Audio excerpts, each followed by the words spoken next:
Kashmir, all of it, including POK, Pakistan occupied Kashmir, is legally, constitutionally, and historically India's land. Let there be no doubt in your mind. There is no grey area here. There is no both sides have a point here. Because there is a signed document, a legal accession. And there is a country, Pakistan, that has been sitting on our land as an invader since 1947. It's as simple as that. The only question is, how did this happen? That despite a legal and signed accession, that land is still not in our hands. Today, let's understand that. India became a free country in August of 1947, and alongside that, Pakistan was born. When the British left, they gave over 560 princely states a choice, either to join India or Pakistan or stay independent. Maharaja Hari Singh, the ruler of Kashmir at that time, was a Hindu king, ruling over a Muslim majority state, which put him in a tricky position. His dilemma was, if he joined India, he would lose his monarchy to a democracy, and joining Pakistan meant merging with them only on the basis of religion. He wanted time. So, for the moment, he chose to remain independent and signed a standstill agreement with Pakistan, meaning trade, travel, communication all would continue as before, making them an equal counterpart. But he signed no such agreement with India. And as per experts, it meant that he wanted to keep his options with India open till he decides. But in reality, it turned out to be till Pakistan showed its true face. It was October 1947. The ink of the standstill agreement was barely dry when Pakistan invaded Kashmir. Directly? Come on. It's Pakistan. When do they ever have courage to have a direct fight? They did then what they know to do the best, proxy war. They sent armed Pashtun tribal people to Kashmir with weapons, supplies, direction. Alongside them was Pakistani army dressed in civilian clothes, making it a state-sponsored invasion. They crossed the Kashmir border. Muzaffarabad and Mirpur fell. Baramulla was seized.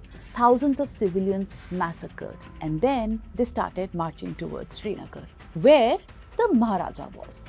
That's when the Maharaja knew that the time of waiting was over. He had to decide now, which he did. Hari Singh reached out to India for help.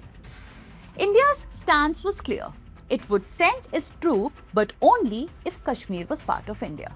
Hence, in October of 1947, Maharaja Hari Singh signed the Instrument of Accession, making Kashmir officially and legally part of India. From that moment on, legally, completely, the entire state of Jammu and Kashmir, including what Pakistan today calls Azad Kashmir and Gilgit-Baltistan, which we call POK, all of it became India's integral territory. No conditions, no expiry date, no subject to plebiscite. This is very important to know because that is what Pakistan jumps and screams about. Now that Kashmir was part of India, planes of the Indian Air Force got ready. Dakota aircraft flew from Palam Air Base to Srinagar carrying troops of No. 1 Sikh Battalion led by Lieutenant Colonel Diwan Ranjit Rai to protect what was rightly ours, Kashmir. Our soldiers fought, and they fought brilliantly. Pakistani invasion was stopped right before Srinagar. Then we started pushing them back. We were winning. Our position was strong. Our momentum was forward. It was only a matter of time. And then something happened that changed everything. No, not on the battlefield, but in a room in New York. On 1st January 1948, India took the Kashmir dispute to United Nations Security Council. As per the critics, this was Nehru's biggest mistake. But why did he do this? Well, in his mind, India's legal case was airtight. Kashmir was legally India's. Pakistan was the aggressor, invading Indian territory. His friend Mountbatten also advised him the same, saying that the international community would back India's legal position. Plain and simple. But what happened next was anything but simple. The Security Council shifted the agenda from the Jammu and Kashmir question to India and Pakistan question.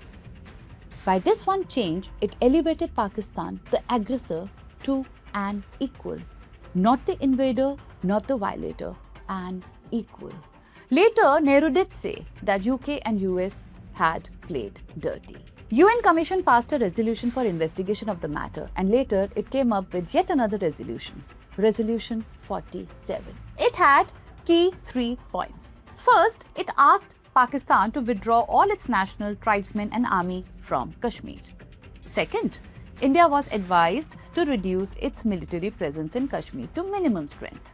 And third, after both the prior steps were completed, a free and impartial plebiscite was to be held, leaving the question of Kashmir's accession in the hands of Kashmiri people. Now, here are 2 critical things. First, under Chapter 6 of the UN Charter, these provisions were just recommendations, not legally binding orders. And secondly, sequencing of the events was clearly stated. First, Pakistan withdraws. Second, only after that, India reduces forces. And third, after these 2 steps were completed, the plebiscite happens. Every step dependent on the previous one's completion. But we all know what happened. Pakistan never completed step 1, which meant step 2 and 3 never got triggered. And still, Pakistan screams about the plebiscite, for which they were accountable, not India. They had to take action, not India. They are the defaulters, not India. That is the legal reality. That is India's position. And that position is factually correct. Do not believe any other narrative any other country builds. Back in 1948, Pakistan not only did not withdraw from our land, it also dropped its pretense. As later, they sent its regular army into Kashmir, officially. No more tribal proxies, no more civilian clothes. This was now a declared war between 2 nations, which continued through November and December. One by one, our army reclaimed our territories. All of this came to a stop with a ceasefire on 1st January 1949, after 1 year of Nehru going to the UN. The guns went silent. The forces froze, but exactly where they were, not where they should have been. India and Pakistan signed the Karachi Agreement in July of 1949 and drew 830 kilometers ceasefire line across mountains, rivers and valleys, from the plains of Jammu up to the glacial point marked as NJ 9842. I want to highlight something here, that this line was clearly called a ceasefire line, not a border, not a boundary, not a division of territory. It was explicitly described as a temporary military arrangement, a line to prevent further fighting, pending political settlement. But here is the tragedy. The political settlement never came. The UN process went nowhere. Pakistan never withdrew. So, this temporary ceasefire line just stayed. After 1971 war, with Pakistan's yet another defeat, Shimla Agreement was signed, where the ceasefire line was renamed as the Line of Control, LOC, which is how we know it today. So, what is LOC? Rather, what is it not? Well, it is not a border. It is not an international boundary. It is an administrative ceasefire line that outlived its purpose, the name of which makes every Indian's blood boil. It is widely politically reported and also cited by Amit Shah in the parliament that later even Nehru admitted that going to the UN was a mistake. A letter is reported to have been written by him to Sheikh Abdullah saying, in hindsight, he felt that it was a mistake that we committed. Nehru may or may not have made a mistake, or may or may not have admitted to making that mistake. It doesn't matter. What matters is, the fact remains that Kashmir, all of it, including the territories under Pakistan's illegal occupation, has been, is, and shall remain an integral part of India. And Pakistan must vacate. In 2019, Article 370 was revoked, bringing Kashmir fully under the Indian constitution. And when, in 2025, Pakistan terror attack hit Pahalgam, India launched Operation Sindoor. 9 terror camps in POK and Pakistan destroyed in just about 25 minutes. The message was clear. We know where our land is. We know who's sitting on it. And New India will no longer ask politely. The Instrument of Accession signed in 1947 is a document that does not expire. POK is India's. It always was and it always will be.